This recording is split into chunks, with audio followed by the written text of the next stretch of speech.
weekend. Ira Epstein with Linn Associates with your financial market wrap-up, your weekend edition, and this is for November 27th, Friday, 2020. So here we were with the Thanksgiving weekend. Hope you had a great one. As for the markets, well, they're going to finish up the, if you will, the month come Monday, so we have one more day to the month. But as you can see, the stock market doesn't back off from much at all. Markets making in some indices still all-time highs. Energy markets, as you can see, sort of flat today.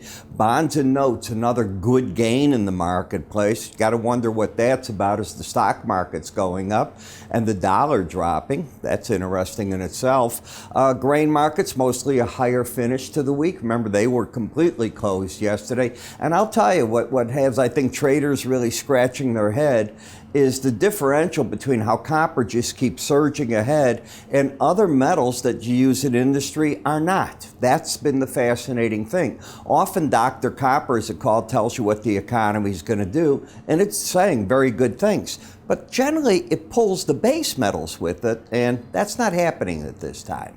When we take a look at the S&P, I just left you that horseshoe as to how it goes there so you can see. This is an all-time high close. 36.50. Let's applaud it. It wasn't that long ago, just a short while ago, we were knocking on the door of 3,500, corrected, and we've gone through 36.36 without much of a problem. Now, keep in mind, that is the monthly chart. The chart isn't through for the month, so I want you to be aware of that. The weekly chart has done the same, and that is a close for the week. So this is a new high close, a little different. Eked out over the 35.82 we saw before. When we take a look at a weekly bar chart, we can see that the market, first off, higher lows, higher highs. Today's high didn't go up for the all-time high, but that's knocking on the door of it potentially. When we take a look at the next chart, and remember these are all weekly, this is the 18-week moving average of closes, the 100 and the 200 week. So if the market were to correct back to the moving averages, you'd have to break the pattern of higher lows, higher highs, which is in place. As for the resistance, this is what has stalled the market. You're fighting right at the upper Bollinger Band 3 weeks in a row. That's interesting in itself that it's not able to get through there, and I am concerned that you're getting overbought. Overbought condition against the upper Bollinger Band. You get a week up and over it, as you can see right over here, where the market closed at 35.82 over that number. Then you came back under. Now you're going again, fighting at the Bollinger Band and back over it. So we're not putting together succession, rather fighting against it, but that is the barrier in the market right now. Just be cautious here. A 100-point break would give you a bit of a correction is about to take place, and I'm always concerned when you're overbought. In the NASDAQ, it's a very similar play in the sense that the market has the higher lows and it keeps hitting these upper Bollinger Bands and can't punch through it. So I think it's safe to say that in some of these indices with the overbought, what we've got now is a situation that could be saying maybe the public is getting ahead of itself. I am not bearish. That is not what we're saying. What we're saying is you've had a heck of a time getting through this on weekly charts and you still haven't gotten through those Bollinger Bands in any definitive manner. In the Dow, we have an outside week to the upside. That gives us higher lows and a higher high. At least on this week, I can hang my hat that if the market took out 29,116, this week's lows, I would then be saying, don't be surprised to get a pullback to the 18-week average of closes. Is it here? No. Has it happened? No. So I'm very aware of what it's doing, and it's locked in on that upper Bollinger Band. That is still strength, but again, overbought. I'd feel much better on the 3 indices I showed you if they were embedding the way we did back here against the Bollinger Band than just being overbought against them. You correct overbought conditions one of 2 ways. You either get a downside correction or you embed. It's one of the two. Here is a market that's fully embedded in the Russell. The market's now got 1, 2, 3 weeks in a row up and over the upper Bollinger Band. The most you typically see is 5. So if you get to 5, you're really pressing it. That means there's some room here, but it could get a correction immediately to the right-hand side of the Bollinger Band. Why am I so, if you will, fixated on that? Because you only stay over that band 5% of the time. Now, the band's going to jump. I get that on Monday, but I'm also concerned that the market's got 3 weeks in a row over it. As for the bonds, this is very typical of what happens, and this is why I'm concerned about the stock indices. This is called running that band. I get it. You hit the band, you can get under it, you get back over. We were just talking about that. You either embed or you correct. In this case of this market, you can see both numbers here got under 20, under 20, under 20. They didn't go anywhere after that. The market made one plunge, then all of a sudden, watch here, you started the correction. When you do that, it's often a sign you're going to get back to the 18, in this case, the 18-week moving average of closes. I would not be surprised to hit that. The odds favor it when you lose an embedded reading. In the 10-year notes, you never did embed. This market, instead, as you can see, just rode that number. It's still in a very, very tight band here. And those tight bands often don't reward you very well. The market churns in those bands, and that's what I think is actually going on more or less in this one right now. In the dollar index, the first challenge, this week's low, 91.74. 91.72.5 is the lower band. You're knocking on the door in a downtrend in an oversold condition.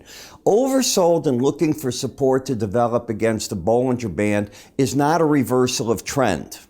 So don't take it to mean that. It's where the smart money takes some money off the table to see, can the market break out and do something from that, or is it going to find its support right at that number?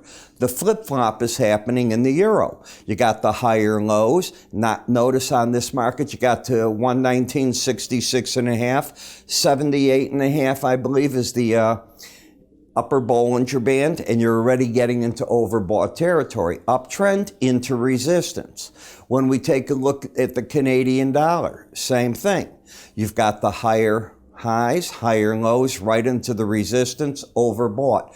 So this situation has now got me concerned that maybe we start off December, if we start seeing a correction, that it fits into the patterns we're talking about, at least that I'm talking about here. As for the yen, you're still in an uptrend on the weekly charts with higher lows, higher highs. This is pretty wild action these 2 weeks. That would take anybody like me pretty much and go, okay, I don't know what that's going to do in the marketplace. And that's where I'm at with that. As for Bitcoin, Bitcoin is starting to lose its embedded reading. When it reopens, it could easily lose it. It lost it on the daily charts. It had a phenomenal run. All it did is go back to the zone of the 18-day average of closes. You already have in this 1, 2, 3, 4, 5 weeks up, and now you're coming down. It just fits in with what I teach, that 5 is typically the number that it happens from, and you don't have to get to 5. At any point when you hit a Bollinger Band, you can pull the other way. 5 is stretching that band in a huge way. In the differential between Brent and WTI, as I've said, and I want to point out, with the meeting going on OPEC Plus and them talking of reducing, or at least keeping the reduction, how's that for better grammar? Keeping the current reduction in place of crude oil and not putting more back on the market, that gives the Brent an edge over WTI, as we're not part of that in any manner. You can see in the Brent, you're back up to the upper Bollinger Band, overbought in an uptrend, but folks, you're still in that pipe. You're still in this sideways action. That type of action typically results in a pullback. Now, if I'm wrong, because the market closed over it, it then should surge now, if it's not going to prove that part right, to the 53.76 level, and that'd be about $5 higher than this. WTI fits right into that pattern as well. Overbought. Is it going to be able to come out of this weekly pipe? We'll find out. They typically takes a week to know if it's doing it, so you got to pay more attention to the daily charts. I see room in the gasoline to go higher. Higher lows, higher highs. You have not hit the upper Bollinger Band. When it does, I'm going to still say it's in the pipe. that sideways action that you get attempts to the upside, downside, and you really don't go anywhere from it. So interesting time in what I see the most interesting, the currencies, obviously the stock indices, and when we take a look at the energies right there. When you get to the metals, I've got a lot to talk to you about as well. Want to remind you, one of the things I do is I have a combo package for those of you that trade the ETFs in the metal markets, the currency markets, and the stock indices, and of course for the futures that those are based on. In the mornings, I put out a video for that. Both of these videos give very specific recommendations. There's 6 a week of each typically. And what they will do for you is they're going to talk to you about, in these orders, you're going to find out what I think in the futures on the daily charts, and then every Saturday we do the weekly charts. The same thing happens on the ETF spiders, Monday through typically Thursday, sometimes Friday afternoon. Most of the times I'll put out a daily there as well. And then on Saturdays, I'm going to give you the weekly charts because a lot of traders just want the weeklies. And I give them that, but it's all part of the same subscription. How do you find out about it and what it does? Simply go to our website, www.iraepstein.com.